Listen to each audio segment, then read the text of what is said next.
Okay, so this is gonna be the video where I explain how I would implement my experience plan in the classroom.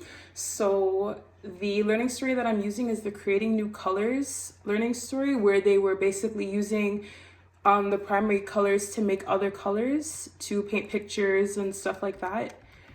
So basically when I would introduce it is either during like free play where the kids are able to go to any center they want and play anywhere, or if they're doing like a specific like art activity that the teacher planned, then I would just try to implement my idea in there maybe.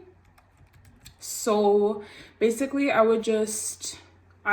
going to assume that in the classroom the art center is already kind of like put together, like the paints are already there, like everything's already kind of there. So then I would just be bringing in some neon colors like neon green, neon yellow, like brighter colors than the traditional colors that they usually use in the classroom.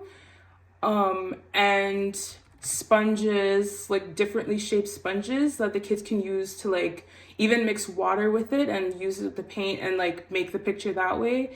And then I was thinking stencils as well, and sparkles, silver and colorful gold, like different colored sparkles that they can mix into the paint to like see how they can change the texture and change the color of the paint even too with the sparkles.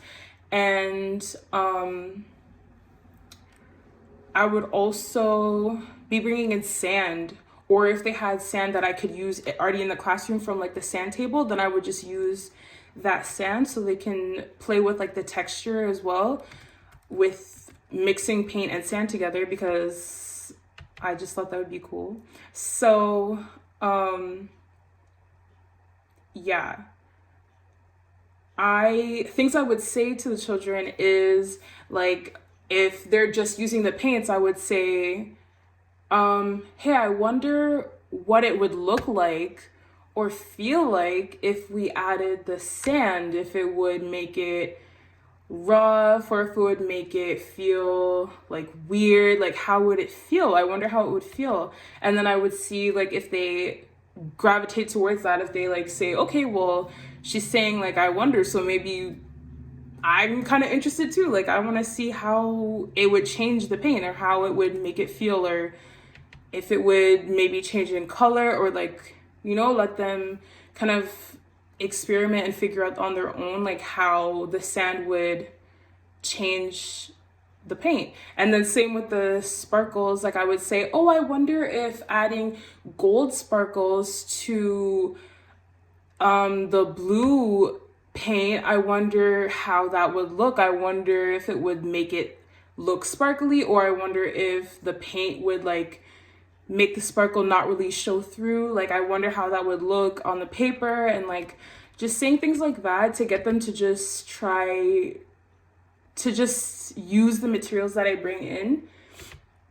And with the sponges too, like I could say, I wonder how if we wet the sponge and we dip the sponge in paint and we dip the sponge in sand, or if we dip the sponge in sparkles, like I wonder how it would look on the paper. I wonder if it would make a design, or if it would look like, you know what I'm saying? I would just like ask them questions to try to like get them to try different things if I don't see them already like experimenting in that way.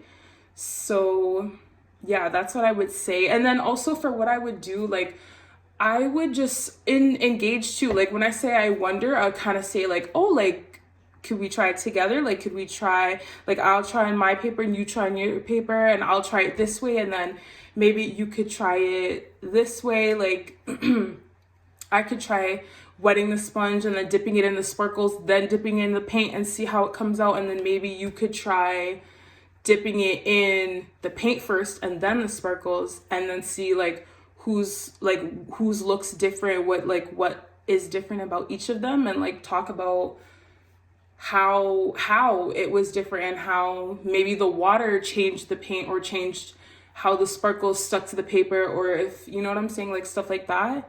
Just so it'd be like kind of a little bit of like science too, like mixing mediums and like having a prediction and then trying it and seeing how it comes out. So yeah, I think that would be a really cool idea. And then I guess I could speak on helping children with disabilities too. For that, I think if they're like a hyperactive kid, I think when we're in the beginning, when we're setting up the activities, then I could just get that kid to kind of be my helper, like to come and help me to put everything out and organize everything, because everything that I bring, of course, because I already, like I said before, I had assumed so that like in the classroom, like certain things would already kind of be set up. So then I would like just bring in my stuff and then ask the child that's maybe has a problem with paying attention or like just really hyperactive, like, hey, do you want to help me? Do you want to be my partner? Do you want to help me to pour the sparkles or pour the paint or like, stuff like that, just so that they can get some of their energy out, maybe. I don't know. I think that would help.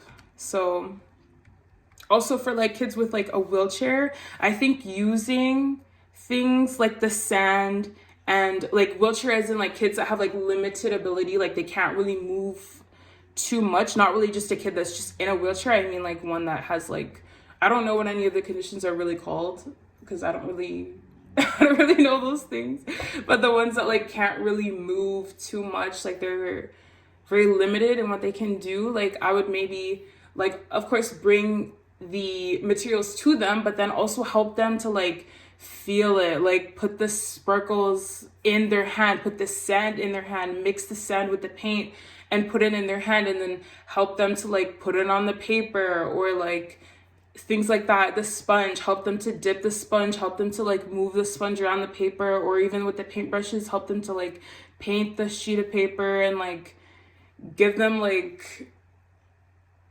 it wouldn't be the same experience, but like help them to feel like, oh, okay, like this is what sand feels like when it's mixed with paint. This is what sparkles feels like it's rough or it's smooth or it's like, you know what I'm saying? It has edges or like, so they can kind of learn a little bit more about not only like natural material, but just material that is used like regularly. I feel in a classroom, I feel like there's a lot of opportunities where the kids get to like do art things with paint and stuff like that. So like I would just help them to try to see like, okay, cool, like it's not just paint. You can mix things with the paint. You can do other things with the paint and like have a broader experience of like how mixing things together changes them and makes them different and look different and feel different.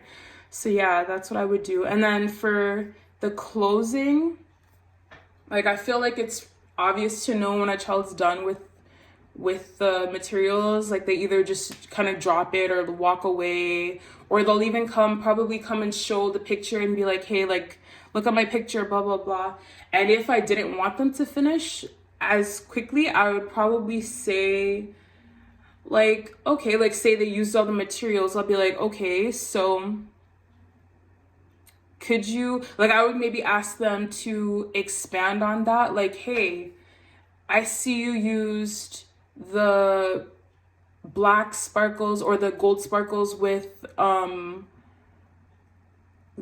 red paint. How do you think it would look with the red paint with silver sparkles? Like, would it look similar? Or even further, mixing the sand in there too. I could say, oh, I see you use the red with the gold sparkles. So let's say we try mixing the red paint with the sand and then sparkles after that. Like, would it be the same? Would it be similar? Would it look similar? Would it feel similar? Like, things like that. Just asking them to use like most of their senses to just be able to tell the difference. Like, this one feels smoother, this one feels rougher, this one looks shinier, this one's lighter in color. Like, that's why I also wanted to implement like the neon colors to see like, oh, I wonder if you mix regular yellow and neon yellow, like what kind of yellow we would get, what kind of color would make. Like, obviously we know it's still going to be yellow, but like what kind of yellow, like, you know, just